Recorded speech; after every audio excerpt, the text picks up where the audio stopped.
સુરતમાં આજે ત્રીજો દિવસ છે પાણી ભરાવાનું. જો 2 દિવસથી તો વરસાદ થતું નથી, તો છતાં આ પાણી નીકળતું કેમ નથી યાર?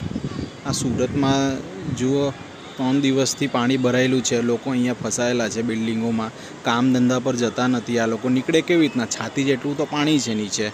આ બિલ્ડિંગમાં એક નથી ભાઈ, આ બિલ્ડિંગમાં કેટલા બધા લોકો ફસાયેલા છે. જુઓ તમે ટેરેસ પર દૂર દૂર સુધી જોઈ શકો છો. બધા લોકો ટેરેસ પર અહીંયા ઊભા છે.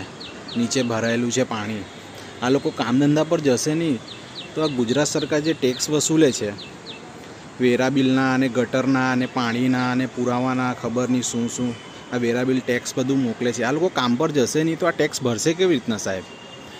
હા, મોદી સાહેબ અહીંયા તો બુલેટ ટ્રેન ને મેટ્રો ટ્રેન, ખબર નહીં શું શું સ્માર્ટ સિટીનું વખાણ કરે છે, બનાવે છે. આ પાણીનો નિકાલ કરો ને સાહેબ પહેલાં, તો પછી તમે સ્માર્ટ સિટી બનાવજો ને બુલેટ ટ્રેન દોડાવજો અને પછી મેટ્રો દોડાવજો સિટીમાં. પાણી તો નીકળાતું નથી તમારાથી 3-4 દિવસના અંદર વગર વરસાદે.